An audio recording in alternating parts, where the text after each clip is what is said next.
Let's transition and let's preview some of these games in week 14. We got the Buffalo Bills traveling to take on the Kansas City Chiefs. The Chiefs are favored by 1.5 points. It's a 4:25 p.m. kickoff at Arrowhead. The over-under for this matchup is 49.5. So when I look at this matchup, let's start off with the Buffalo Bills. Obviously, the Buffalo Bills, they are led by quarterback Josh Allen. So far this season, Josh Allen, 24 touchdowns, 13 interceptions, 3,214 passing yards. He's completing 68% of his passes. So obviously, we know that Josh Allen is a top 10 quarterback in the NFL. He could be top 5 depending on who you ask. And we know that Josh Allen has great arm strength. We also know that he can really, really fling that football. Like Josh Allen, his ability to throw the football in tight windows and show off his arm strength, throwing the football down the field, is something that not all quarterbacks in the NFL have. Really, the only quarterback I can say that can fling the football as great as Josh Allen is Patrick Mahomes. But with Josh Allen, you have to take the bad also with the good. And you have to take the lows along with the highs. And throughout this season, we've seen Josh Allen have games where he has turned the ball over at a very, very high rate. And that's been one of the issues with this Bills offense. Now, you look at what Josh Allen was able to do in week 12 against the Philadelphia Eagles. He was balling in that game. He did have one interception, but in that matchup, Josh Allen went 29 to 51. He threw for 339 passing yards, 2 touchdowns. He had the 1 interception. His quarterback rating was 82.1. But as I watched that game against the Eagles, watching Josh Allen in that game, that was why we regard Josh Allen as a top 5 quarterback, because he was balling in that game. And he also was running the football effectively. He led the Bills offense in rushing yards. He had 9 carries for 81 rushing yards. So that game against the Eagles, as I watched that game, I was thinking, man, as bad as Josh Allen is from time to time, this is the reason why most people believe that Josh Allen is a top 5 quarterback in the NFL. He played great in week 12 against the Philadelphia Eagles. But overall, when I look at Josh Allen and I look at his career playing at Arrowhead, including the playoffs, this is Josh Allen's numbers: 12 touchdowns, 1 interception. His passer rating is 114. He averages 315 passing yards per game. He also averages 62 rushing yards per game, and his team has averaged 31 points per game. These are all games played at Arrowhead Stadium, including in the playoffs. But he is 2-2 in those games played at Arrowhead. And he's the only quarterback with multiple road wins against Patrick Mahomes. So I look at this matchup and I'm thinking, okay, the Buffalo Bills are 6-6, and they're fighting for their playoff lives at this point. I mean, you look at the Buffalo Bills schedule at 6-6. You got the Chiefs in week 14. You got the Cowboys in week 15.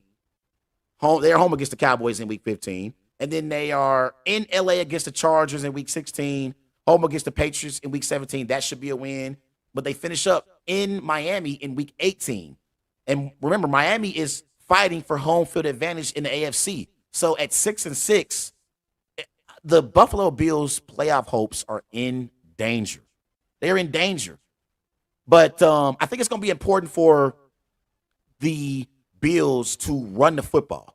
I think that's going to be really, really important, because that's what's going to help them be able to effectively move the ball against this Chiefs defense. Against the Eagles in week 12, The Bills had 173 rushing yards.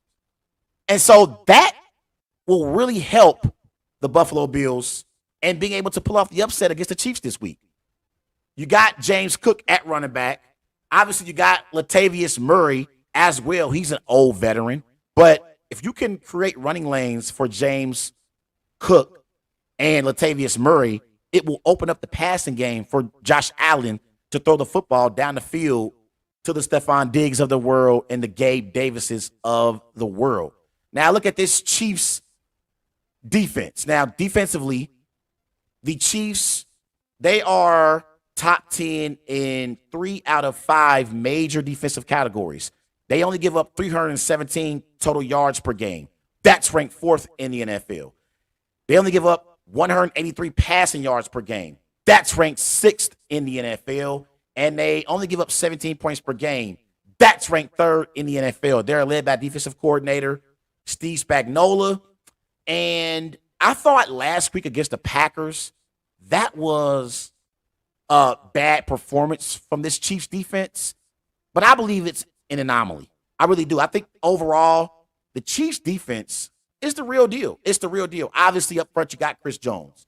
Okay? You got Willie Gay as well. They're going to get back Nick Bolden as well. Now, they did lose Drew Tranquil and Brian Cook.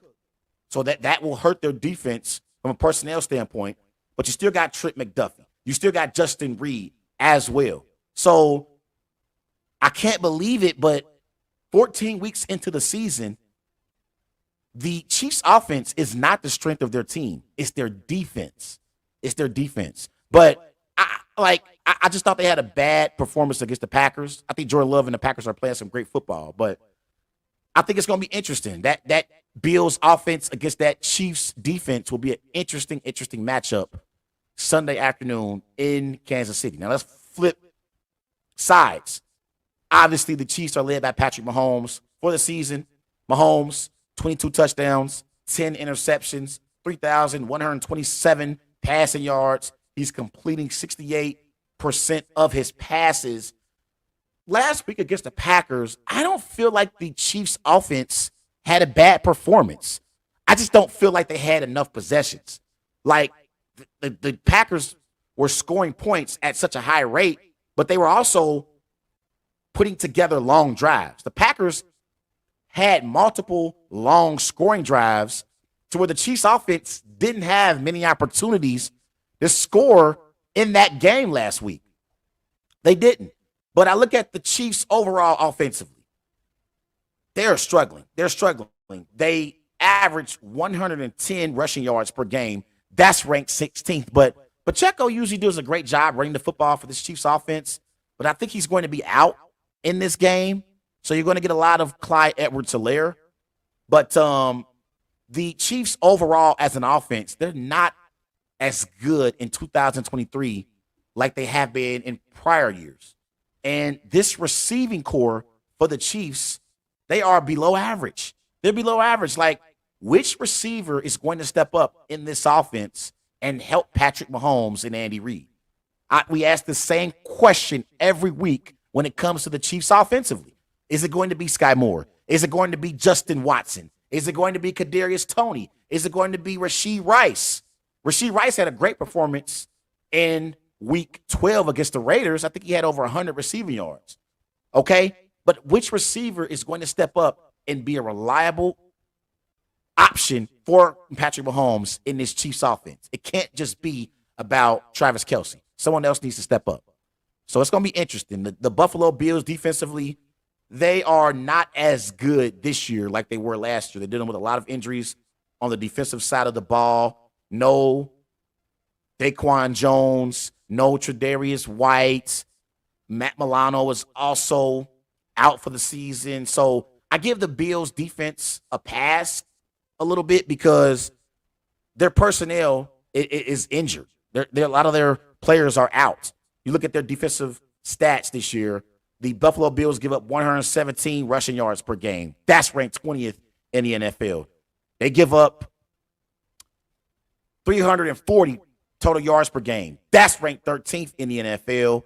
So this Bills defense right now at the moment can be had. So it's going to be interesting. It's going to be interesting. But even though Josh Allen normally plays well in Kansas City, I'm still rolling with the Chiefs to beat the Bills at Arrowhead Sunday afternoon. I'm going Patrick Mahomes 24, Josh Allen 21.